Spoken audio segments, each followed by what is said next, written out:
따스한 성령님 마음으로 보내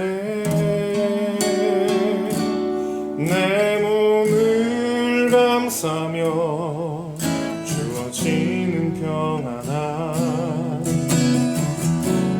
만족함을 느끼네.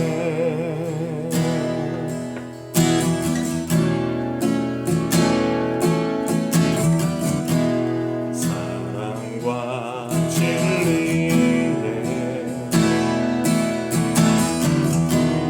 한 줄기 빛보네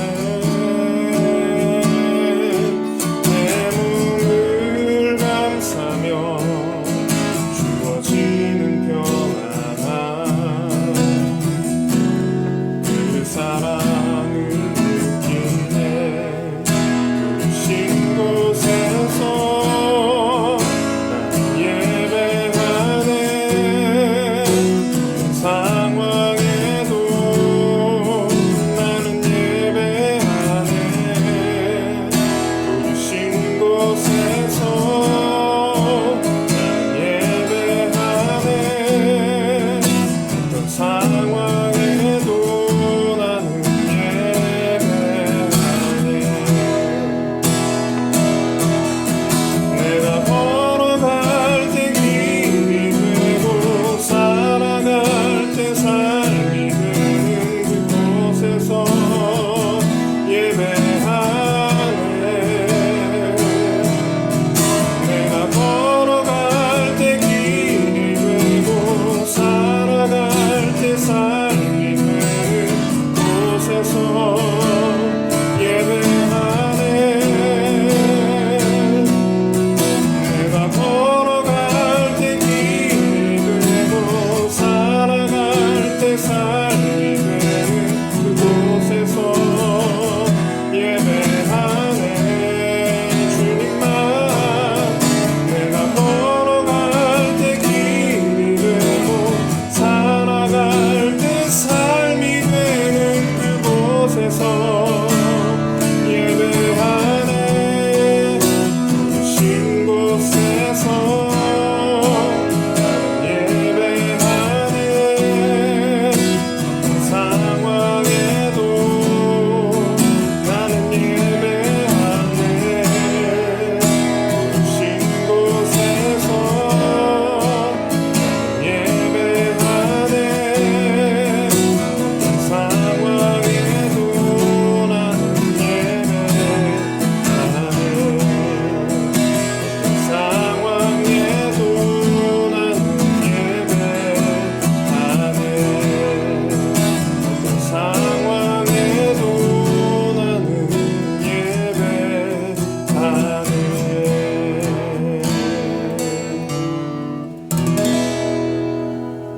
하나님 중고등부 여러분 반갑습니다. 건강하게 잘 지내고 계시죠? 네, 먼저 광고 전하겠습니다. 첫 번째 광고입니다. 예배 광고인데요. 다음 주에는 고3 예배로 진행됩니다. 입시 준비 때문에 고된 시간을 보내고 있는 고3 친구들을 위해서 우리 이벤트도 준비하고 또 함께 선물도 나누는 시간 되기를 원합니다. 여러분 모두 꼭 참석해 주시고 또 우리 고3 친구들을 응원하는 귀한 시간 되기를 소망합니다. 두 번째 광고입니다. 코로나 방역 단계가 1.5단계로 격상되었습니다. 안타까운 소식이지만 우리 방역 수칙을 잘 지키면서 함께 예배할 수 있습니다. 여러분 함께 예배하면서 하나님 앞에 나아가면 좋겠습니다. 세 번째 광고입니다. 시편 읽기가 계속되고 있는데 이 월말이 다가오지요. 모두 좋은 열매를 맺을 수 있는 귀한 시간 되기를 원합니다. 여러분들을 위해서 선물도 준비했으니까 여러분 잘 참여하셔서 끝까지 완주할 수 있기를 소망합니다.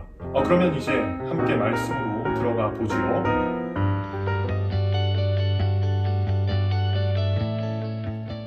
오늘은 다니엘서를 나누는 세 번째 시간이자 마지막 시간입니다. 오늘은 바벨론 시대를 살아가는 그리스도인에 대해서 함께 살펴보려고 합니다.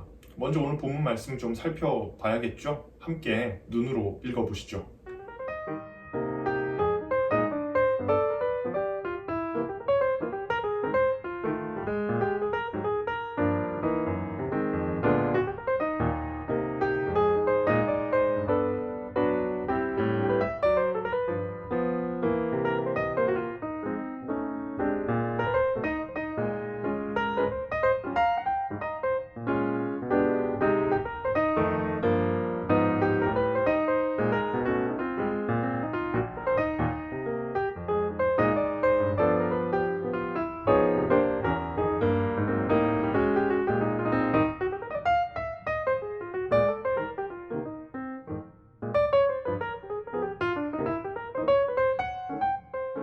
지난번 나눔에서 우리는 하나님이 주목하고 계시는 사람에 대해서 살펴보았습니다. 그리고 하나님은 이 다니엘과 같은 사람을 주목하고 계신다고 이야기 나눴지요. 다니엘은 나라가 망하고 성전이 망한 이 암울한 시점에서도 하나님 앞에 뜻을 정했던 사람입니다. 그리고 그 한 사람이 바로 당신이 되기를 간절히 소망합니다. 이 하나님 앞에 뜻을 정하는 그 과정이 쉬울까요? 물론 이 과정이 쉽다고 이야기하는 것은 아니죠. 심지어 우리의 현실은 다니엘서만큼이나 이 극적인 일들로 가득하지도 않습니다. 이 다니엘서를 읽어보면 풀무불에서 건짐을 받는 장면, 사자굴에서 구원을 받는 장면들이 나옵니다. 우리의 삶에서도 그런 일들이 일어나기를 기대하기는 좀 어렵지 않을까, 이런 생각들을 해보게 되죠.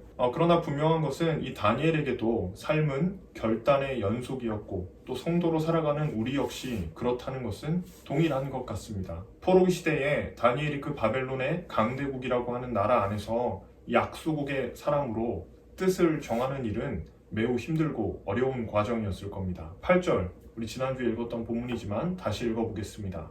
다니엘은 뜻을 정하여 왕의 음식과 그가 마시는 포도주로 자기를 더럽히지 아니하리라 하고 자기를 더럽히지 아니하도록 환관장에게 구하니. 왕이 주는 고기와 포도주를 먹지 않는 거, 이거 이렇게 어려운 일입니까? 이거 단순히 다이어트를 위해서 먹고 싶은 것을 못 먹는 의미를 넘어서는 일입니다. 이게 원문으로 보면 진짜 재미있거든요. 다니엘이 뜻을 정했다라고 하는 동사가 7절에도 동일하게 나타납니다. 물론 번역은 좀 달리 되어 있습니다. 7절 읽어보겠습니다. 환관장이 그들의 이름을 고쳐 다니엘은 벨드사살이라 하고 하나냐는 사드락이라 하고 미사엘은 메삭이라 하고 아사랴는 아벤느고라 하였더라. 여기서 이름을 고치다 라고 하는 동사가 8절에서 이 뜻을 정하다 라는 동사와 동일한 동사입니다.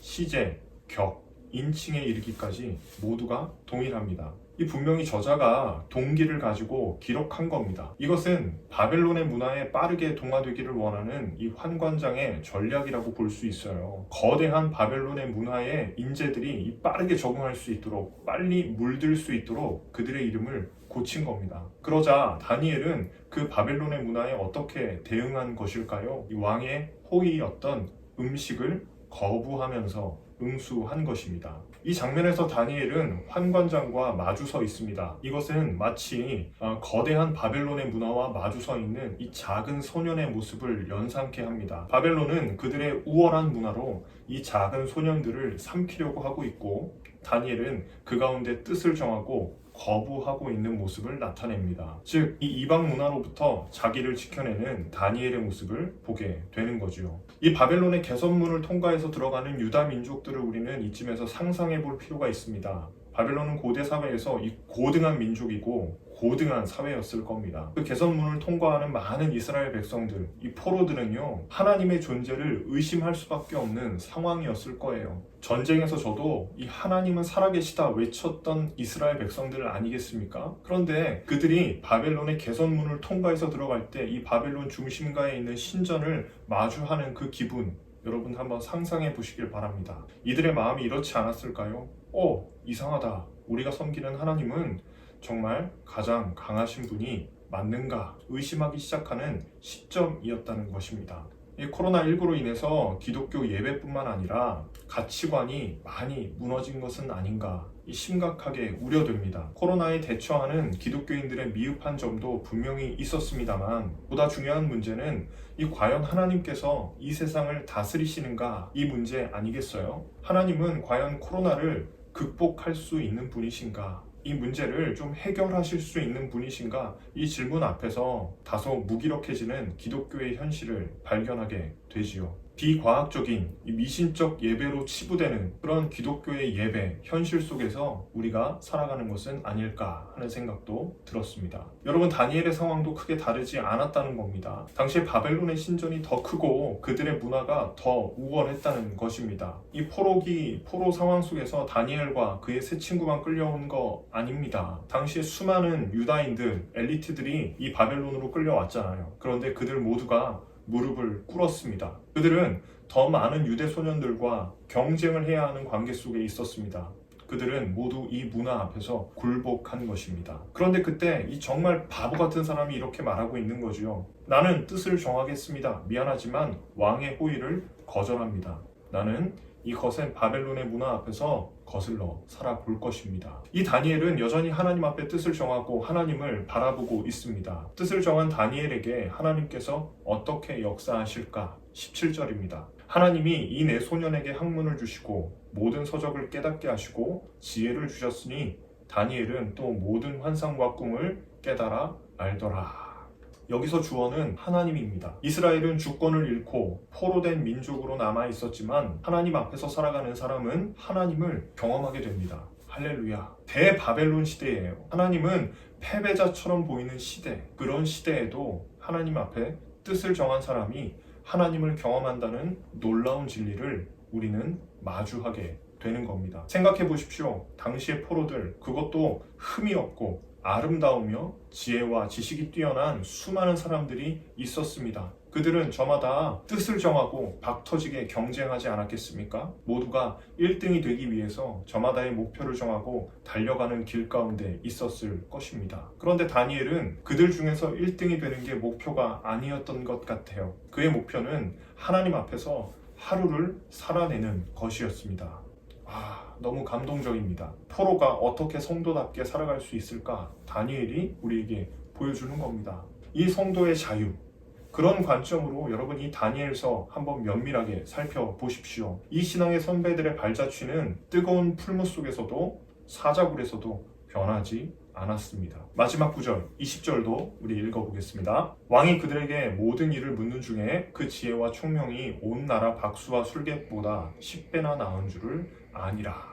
10배나 낫다. 할렐루야. 10배입니다. 하나님을 의지하지 않았던 엘리트들, 거기에 모인 모든 사람들의 10배. 물론 이 말씀은 이 하나님 잘 섬겼더니 하나님께서 10배의 복을 주시더라, 이런 것은 아닙니다. 여러분, 이 문맥에서는 그 10배가 중요한 것이 아니에요. 이 신앙의 선배들은 풀무불에서 죽었더라도 신앙 앞에서 당당했을 사람들입니다. 다니엘은 만일 사자밥이 되었어도 당당하게 하나님 앞에서 하루를 살아냈을 그런 믿음의 선배입니다. 여기서 가장 중요한 것은 그 암울한 시대를 살아가는 모든 사람들 중에서 구별된 삶을 살고자 했던 사람들의 몸부림이 있었다는 겁니다. 그렇게 뜻을 정한 사람들에게 하나님께서 어떻게 역사하시는지를 보여주는 본문입니다. 나라가 망하고 성전이 무너졌지만 하나님이 망한 것은 아니었습니다. 이것이 우리가 여전히 이 시대 속에서 하나님 앞에 뜻을 정할 수 있는 이유가 되지는 않을까요? 사랑하는 중고등부 여러분, 오늘 당신이 만일 이 영상을 보고 있다면 진짜 하나님을 믿음으로 바라보면서 결단해야 할 부분은